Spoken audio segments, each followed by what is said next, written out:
Good morning dear students. Today आज करेंगे हम अपना नेक्स्ट लेक्चर ग्रुप 16 का, जिसमें है एलोट्रोपिक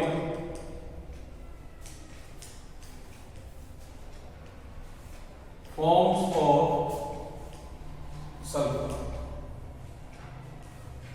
हम स्टडी करेंगे एलोट्रोपिक फॉर्म ऑफ सल्फर को, भी सल्फर की कौन कौन सी एलोट्रोपिक फॉर्म होती हैं।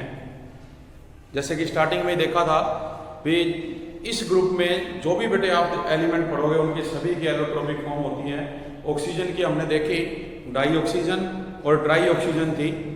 इसी बेस पे अब सल्फर के अंदर आप लोग स्टडी करोगे तो बेटा जो सल्फर है फॉर्म्स न्यूमेरियस एलोट्रोपिक फॉर्म्स, बहुत सारी एलोट्रोपिक फॉर्म बनाता है, जिनमें से out of which the yellow rhombic, जो हम कहते हैं येलो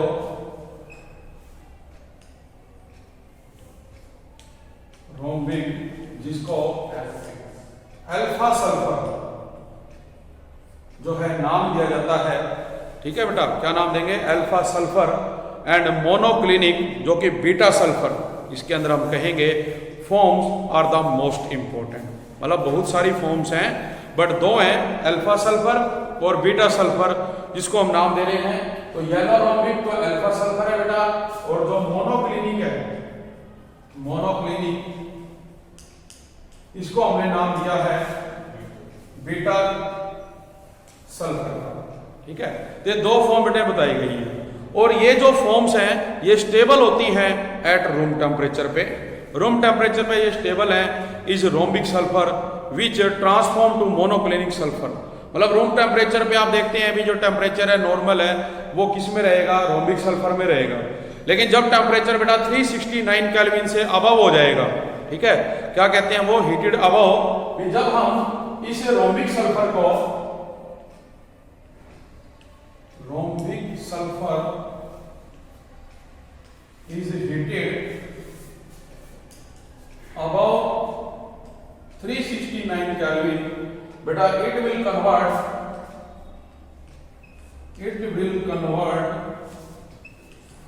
into monoclinic सल्फर। इसमें कन्वर्ट हो जाएगा, ये मोनोक्लिनिक के अंदर कन्वर्ट हो जाता है।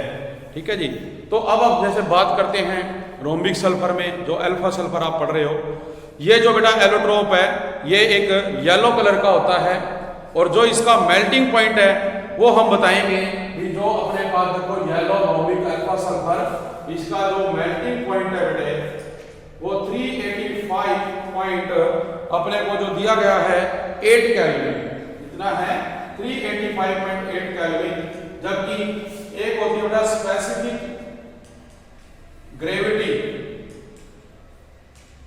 ठीक है, इसमें एक आपको इसकी स्पेसिफिक ग्रेविटी भी दे रखी है, और जो स्पेसिफिक ग्रेविटी है वो दी हुई है 2.06। जो स्पेसिफिक ग्रेविटी आप लोगे वो है 2.06। ये स्पेसिफिक ग्रेविटी है बेटे। तो जो रोम्बिक सल्फर है ये क्रिस्टल फॉर्म में है बेटे, formed on evaporating the solution of roll sulphur in carbon disulphide.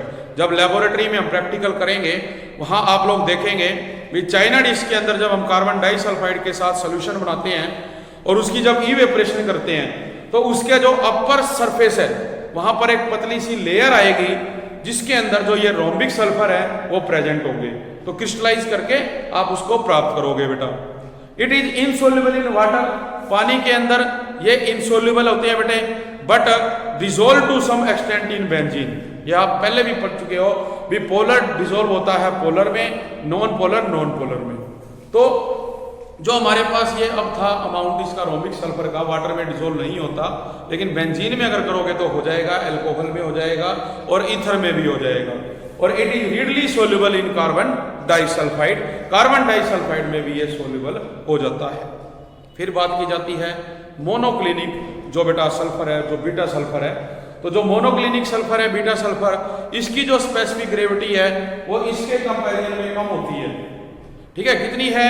1.98। जबकि इसका मेल्टिंग पॉइंट है बेटा 393 केल्विन। हम बात कर रहे हैं मेल्टिंग पॉइंट 393 केल्विन, और जो स्पेसिफिक ग्रेविटी है 1.96। ये इसकी बड़ा स्पेसिफिक ग्रेविटी रहेगी मोनोक्लिनिक के अंदर, ठीक है। फिर ये भी जो अपने पास कंपाउंड है बेटा सोल्यूबल होता है कार्बन डाइसल्फाइड के अंदर, और जो फॉर्म ऑफ सल्फर है ये वाली इज प्रिपेयर, हम इसको प्रिपेयर करते हैं बाय मेल्टिंग रोम्बिक सल्फर। हमने पहले ही पढ़ा कि जब हम रोम्बिक सल्फर को 369 केल्विन टेम्परेचर से अबव टेम्परेचर देंगे तो बेटा ये मेल्ट हो जाएगा और किसमें कन्वर्ट हो जाएगा, मोनोक्लिनिक सल्फर के अंदर कन्वर्ट हो जाएगा, ठीक है। तो वो बात जैसे हमने स्टार्टिंग में पढ़ी ली।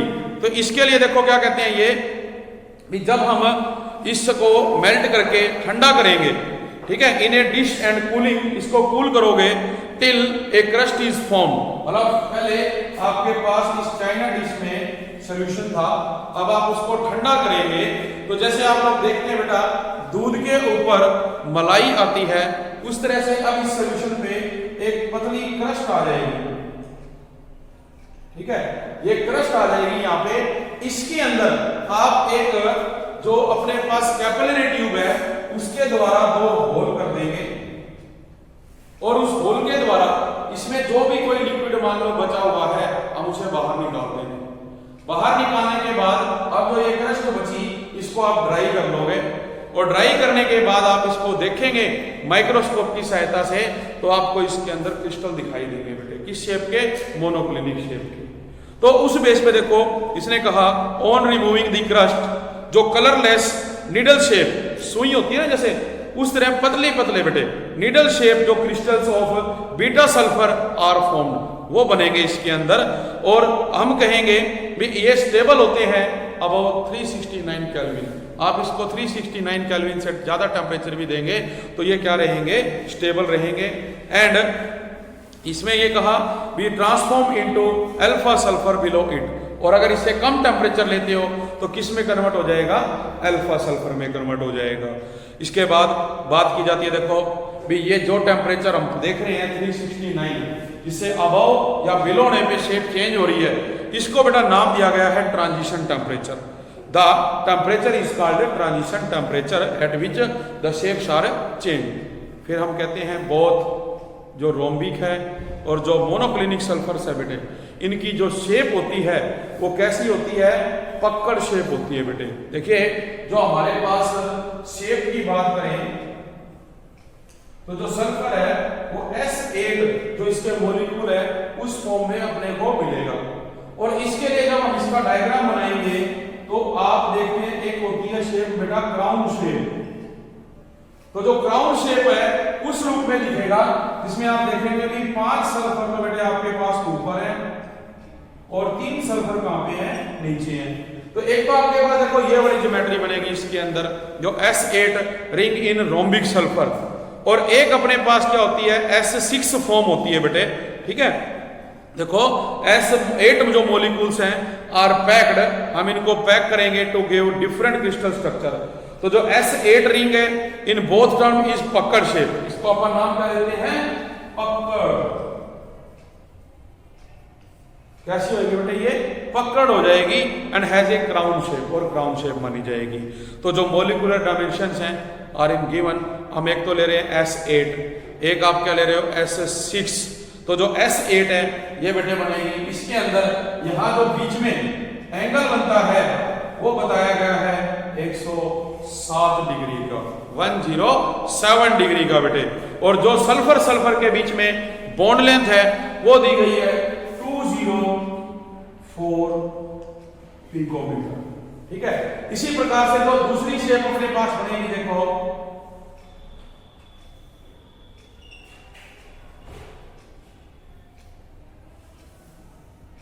इस तरह से बनेगी, जिसके अंदर आप देखते हैं भी जो 6 सल्फर है S6 उनको अरेंज किया जाता है इस शेप में। यहां पर जो बॉन्ड एंगल रहेगा आपका वो रहेगा 102.2 डिग्री का, और जो बॉन्ड लेंथ है जैसे यहां से सल्फर आप कहेंगे 205.7 पिकोमीटर, जबकि यहां जो बॉन्ड एंगल है ये 102.2 डिग्री का इसके अंदर बनेगा। तो ये शेप रहेगी किसकी, सल्फर के लिए। और जो ये बेटे और इसके अलावा जो अदर मॉडिफिकेशंस ऑफ सल्फर है, इसमें हम कह सकते हैं भी जो सल्फर है वो कंटेन करता है बेटा N जो हमारे पास मॉलिक्यूल है, और n मॉलिक्यूल्स का मतलब है 6 to लेके 20 तक जो सल्फर एटम है वो आपस में क्या है कंबाइन करते हैं पर रिंग के अंदर have been synthesised in the last 2 decade. तो हम इसको इन साइक्लो S6 जो कहते हैं भी the ring drop adopt the chair form, मतलब आप देख रहे हैं किस फॉर्म में ये चेयर फॉर्म में है और ये किसमें थी हमारी क्राउन शेप के अंदर थी। तो दो चीजें बेटा इसके अंदर आपको पता लगती हैं। तो एट एलिवेटेड टेम्परेचर जो हमारे पास एलिवेटेड टेम्परेचर है मींस जो 1000 केल्विन के इक्विवेलेंट S2 वहां पर क्या करेगी डोमिनेंट स्पीसीज है और वो पैरामैग्नेटिक होएगी लाइक डाइऑक्सीजन O2। तो ये हमारे पास क्या रहेगा जो एलोट्रोपिक फॉर्म है बेटा सल्फर की वो रहेगी। इसके बाद अपने को क्वेश्चन आ सकता है भी which form of sulphur shows paramagnetic behaviour. तो अभी मैंने जैसे आपको बताया कौन सी जो S2 है ये डोमिनेट करेगी किस पे जो 1000 इक्विवेलेंट केल्विन टेम्परेचर है और ये डाइऑक्सीजन की तरह क्या होती है पैरामैग्नेटिक होती है। इस बात का ध्यान रखना, ये क्वेश्चन दिया गया है एनसीईआरटी में। इसी तरह से नेक्स्ट जो टॉपिक बेटा आता है अपना वो है प्रिपरेशन किसकी सल्फर डाइऑक्साइड की। भी फर्स्ट हमने पढ़ा ऑक्सीजन, ऑक्सीजन से बनने वाले कंपाउंड, इसके बाद हमने एलोट्रोपिक फॉर्म पढ़ी सल्फर की। अब जो सल्फर है वो जो कंपाउंड बनाता है हम उनकी स्टडी करेंगे भी वो किस प्रकार से प्रिपेयर होते हैं। तो सबसे पहले जो आपके पास आता है बेटा वो है सल्फर डाइऑक्साइड SO2। तो देखो बेटा जो हमारे पास नेक्स्ट टॉपिक है preparation of sulphur dioxide SO2, ये आपने क्या करनी है बनानी है। तो इसकी प्रिपरेशन में देखो आप लोग कहते हैं भी जो सल्फर है dioxide is form together with a little 6 to 8% sulphur trioxide. देखो जब हम बेटा सल्फर डाइऑक्साइड बनाते हैं तो उसके साथ सम अमाउंट में जो सल्फर ट्राइऑक्साइड गैस है देखो on preparing SO2 some amount of SO3 6 to 8% is also prepared।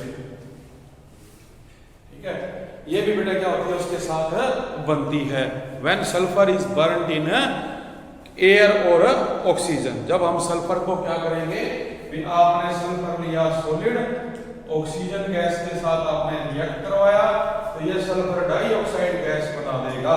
तो कह रहे हैं कि जब हम सल्फर को रिएक्ट करवाते हैं डाइऑक्सीजन गैस के साथ तो सल्फर डाइऑक्साइड गैस बनती है जिसके साथ सम अमाउंट में जो सल्फर डाइऑक्साइड गैस है वो भी बेटा क्या होती है प्रेजेंट होती है। इन द लेबोरेटरी, लेबोरेटरी के अंदर इट इज रेडली जनरेटेड, हम इसको जनरेट करते हैं बाय ट्रीटिंग ए सल्फाइड। हम सल्फाइड लेंगे विद डाइल्यूट सल्फ्यूरिक एसिड, मतलब जो सल्फ्यूरिक एसिड होता है उसके साथ हम सल्फाइड को रिएक्ट करवाते हैं।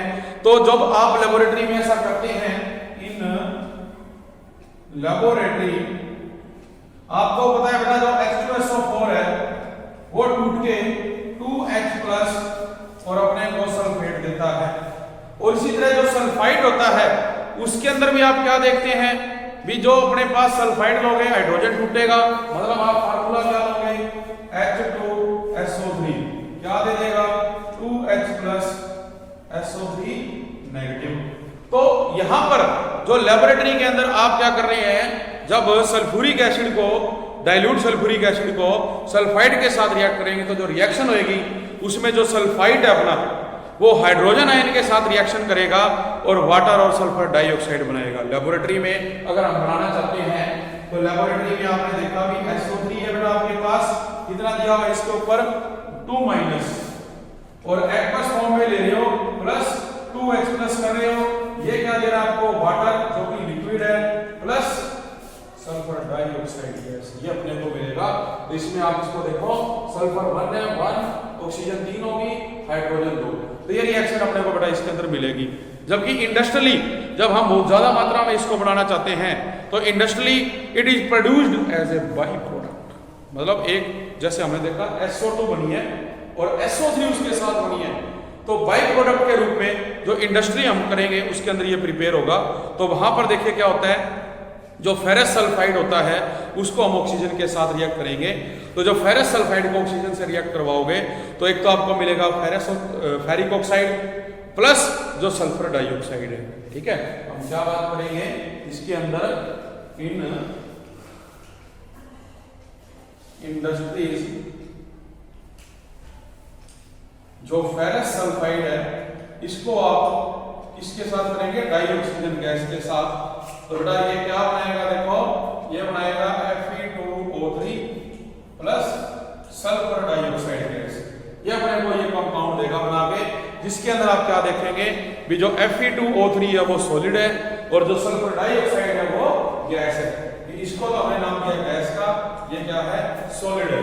इसको बैलेंस कर देंगे हम। ठीक है, तो अपने पास इंडस्ट्रियली जो हमें लार्ज अमाउंट में चाहिए थी वहां पर जो सल्फर डाइऑक्साइड वो बाई प्रोडक्ट के रूप में अब जो है मिलेगी आपको। तो ये जो गैस है आफ्टर ड्राइंग, जब हम इसको ड्राई कर लेंगे बेटा, इसको आप लिक्विफाइड कर सकते हो under pressure and store in A steel के सिलेंडर। मतलब हम इन्हें कहां स्टोर करेंगे, दिस गैस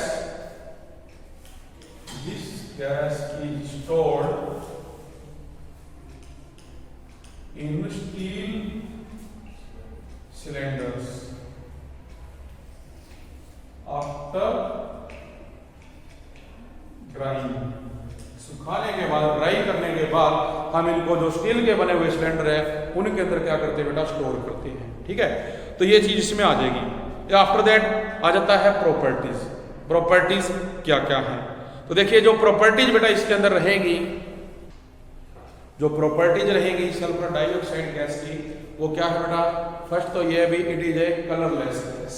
आप फर्स्ट में ये कहते हैं इट इज ए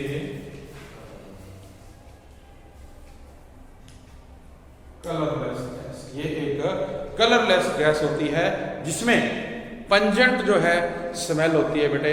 ठीक है, and is highly soluble in water. क्या करेंगे, it is a colourless gas with pungent smell and highly soluble in water। Water के अंदर ये क्या होती है, सोल्यूबल होती है। इसके बाद it liquefied eight room temperature. हम इसको रूम टेम्परेचर में बेटा लिक्विफाई कर सकते हैं under a pressure of 2 atmosphere and boil at 263 kelvin. मतलब रूम टेम्परेचर हो गया अपना, जबकि जो प्रेशर है, सेकंड पॉइंट है at room temperature, at room temperature and 2 atmospheric pressure it is liquefied. ठीक है, इट इज लिक्विफाइड। और इसके अलावा ये कहते हैं भी अगर बॉयल करना चाहते हो तो हम इसको टेम्परेचर देंगे, वो कितना होगा 263 भी रूम टेम्परेचर पे। तो आपने इसको लिक्विफाई कर लिया 2 एटमॉस्फेरिक प्रेशर देंगे। ठीक है, and boils at 269 kelvin temperature. Boil करेगा ये 269 केल्विन टेम्परेचर के ऊपर। ठीक है बेटे, ये बात इसके अंदर रहेगी प्रॉपर्टीज में। ठीक है, तो आप देखेंगे और अपने पास जो टेम्परेचर रहेगा वो 263 केल्विन रहेगा, जिसके ऊपर हम इसको क्या करते हैं, बॉयल करते हैं। फिर आप देखें भी जो सल्फर डाइऑक्साइड गैस है, जब इसको आप पास करते हो बेटा वाटर में से, आप देखो अभी जैसे इसने कहा भी हाईली सोल्यूबल इन वाटर, तो H2O liquid plus SO2 gas है। तो आप देखेंगे क्या बनेगा, H2SO3 जो हमारे पास बनता है सल्फ्यूरस एसिड बनेगा H2SO3। और ये जो है आप कह सकते हैं भी रिवर्सिबल रिएक्शन रहेगी, क्योंकि इन दोनों से जुड़ के ये बन रहा है। और इसको हमने पहले देखा भी, जो रिएक्शन मैंने कराई, जब हम लेबोरेटरी में इसको डिकम्पोज करेंगे तो बेटा ये अलग होकर अपने को ये दोनों चीजें दे देता है। ठीक है, तो ये चीज आ गई। इसके अलावा देखो अगर हम इसको सोडियम हाइड्रोक्साइड के साथ रिएक्ट करवाएं या आप इसको सोडियम सल्फाइड के साथ रिएक्ट करवाते हैं तो भी बेटा ये कंपाउंड बनाएगा। जैसे NaOH आपके पास NaOH सल्फर डाइऑक्साइड, इसमें क्या होगा Na2SO3 प्लस में क्या बना देंगे वाटर, इसको आप बैलेंस कर दोगे तो Na2S हो गया बेटा, 4 ऑक्सीजन में से 3 यहाँ लगी, 1 यहाँ, 2 हाइड्रोजन आ गई। इसी प्रकार से अगर हम क्या करें, जो सोडियम सल्फाइड आपके पास बना उसको आप क्या करें, अब जो ये सोडियम सल्फाइड बना इसके साथ देखो क्या बना, वाटर बना इसके साथ, तो हम क्या कर रहे हैं भी इसी सोडियम सल्फाइड को दोबारा आप वाटर और SO2 के साथ रिएक्ट करवाओगे तो ये सोडियम हाइड्रोजन सल्फाइड बना देगा। मींस जो Na2SO3 है plus water plus sulphur dioxide, तो ये आपको देगी NaHSO3। इसको हम बैलेंस करेंगे तो अपने पास इस प्रकार से बताइए बहुत सारे कंपाउंड इसमें बनते हैं। और in its reaction with water, जब हम इसको पानी के साथ रिएक्ट करवा रहे हैं, बेस के साथ, एल्कलीन जो होते हैं बेस के साथ आप इसको बेटा रिएक्ट करवा रहे हो, तो जो बिहेवियर ऑफ सल्फर डाइऑक्साइड है वो वेरी सिमिलर होगा to that of the carbon dioxide. Carbon dioxide की तरह, जैसे कार्बन डाइऑक्साइड में आप लोग देखते हैं कि वाटर को जब CO2 से करते हैं ये बनाता है कार्बोनिक एसिड H2CO3, उसी तरह से बेटा ये बन रहा है अपने पास। तो सेम उसी प्रकार का बिहेवियर है यहाँ पे। जो सल्फर डाइऑक्साइड है वो रिएक्ट करती है क्लोरीन के साथ भी इन the presence of charcoal, charcoal डाल के एज ए कैटलिस्ट, तो बेटा वो अपने को क्या देती है सल्फ्यूरल क्लोराइड SO2। मतलब जब आप सल्फर डाइऑक्साइड को क्लोरीन से करेंगे तो आपको मिलेगा SO2Cl2, सल्फ्यूरल क्लोराइड, सल्फ्यूरल क्लोराइड, ये सल्फ्यूरल क्लोराइड आपको मिलेगा, ठीक है। और इट इज ऑक्सीडाइज, इसको हम ऑक्सीडाइज कर सकते हैं किसमें, ट्राई ऑक्साइड के अंदर in the presence of vanadium penta, जो कैटलिस्ट होता है उसकी फॉर्म में। तो आप रिएक्शन देखें कि जो ये SO2Cl2 बना, इसको कैसे बनाया आपने, SO2 गैस है, क्लोरीन गैस है, दोनों को जोड़ दिया और SO2Cl2 बन गया। और यहां पर आप क्या करते हैं, सल्फर डाइऑक्साइड को अगर आप क्या करें, अगेन गैस है प्लस ऑक्सीजन गैस है, क्या बनाएगा अपना सल्फर डाइऑक्साइड। तो ये भी आपको यहां से प्रिपेयर होके मिल सकती है। तो कहते हैं कि व्हेन मॉइस्ट, जो हमारे पास सल्फर डाइऑक्साइड गैस है वो बिहेव करती है as a reducing agent. For example ये बेटा कन्वर्ट होगी, देखो SO2 को हमने किस में कन्वर्ट कर दिया, SO3 में, सल्फर ट्राइऑक्साइड के अंदर आपने कन्वर्ट किया। उसी प्रकार जो अपने पास क्या होता है आयरन 3 होता है, उसको हम कन्वर्ट कर देते हैं किसमें, आयरन 2 आयंस में, और वो डीकलराइज कर देता है जो एसिडिफाइड पोटाशियम परमैंगनेट सॉल्यूशन होता है। ठीक है, आपके पास एसिडिफाइड KMnO4 होता है बेटे, ठीक है। इसको वो क्या करेगा,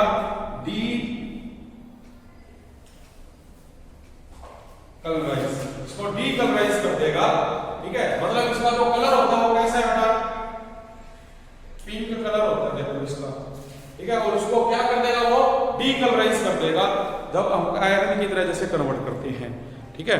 तो ये जो रिएक्शन है ये अपने को टेस्ट देगी फॉर द गैस, मतलब हम इस टेस्ट के द्वारा ये पता लगाएंगे बीच में जो गैस है वो कौन सी है, सल्फर डाइऑक्साइड है या सल्फर ट्राई है। आपको एग्जाम में आ सकता है। अगर रेजोनेटिंग स्ट्रक्चर की भी बात की जाए तो रेजोनेटिंग स्ट्रक्चर में हम देखें ये जो सल्फर है बेटा, इसके साथ देखो दो, एक तो ये बना देगा, एक ये बनेगी, या हम इसके साथ एक लोन पेयर इसमें, या इधर डबल बॉन्ड बना रहे हो, इधर सिंगल बॉन्ड बना रहे हो, ये लोन पेयर। तो ये रेजोनेटिंग स्ट्रक्चर्स रहेंगे जो हमारे पास सल्फर डाइऑक्साइड गैस होती है उसके लिए। और जो मॉलिक्यूल ऑफ सल्फर डाइऑक्साइड है वो एंगुलर होता है बेटा, लीनियर नहीं है, एंगुलर शेप में होता है। बिकॉज आपको पता है भी जो लोन पेयर बॉन्ड पे रिपल्सन है वो टेक प्लेस करेगी जिससे वो बेंट हो जाता है, एंगुलर शेप में आ जाएगा। It's resonance hybrid of the two canonical forms आपको बेटे मैंने दे रखी है। इसके बाद अपने पास जैसे आ जाता है यूजेस, भी जो यूजेस हैं वो क्या रहेंगे, जो यूजेस रहेंगे सल्फर डाइऑक्साइड गैस के। फर्स्ट है देखो, जो सल्फर डाइऑक्साइड गैस है बेटा इसका यूज किया जाता है इन रिफाइनिंग पेट्रोलियम एंड शुगर, ठीक है। इट इज यूज्ड, फर्स्ट है it is used in refining of petroleum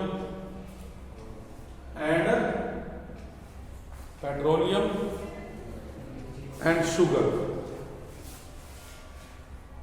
जो पेट्रोलियम है और जो शुगर है बेटा, उसकी रिफाइनिंग करने के लिए इसका यूज किया जाता है। Number 2, in bleaching wool and silk. आप देखते हैं भी जो टेक्सटाइल इंडस्ट्रीज हैं वहां पर जो कपड़ा तैयार किया जाता है वूल का, सिल्क का, उसको ब्लीचिंग, उसको बहुत बढ़िया कलर, जो अब सफाई है वो देने के लिए इसका इस्तेमाल किया जाता है।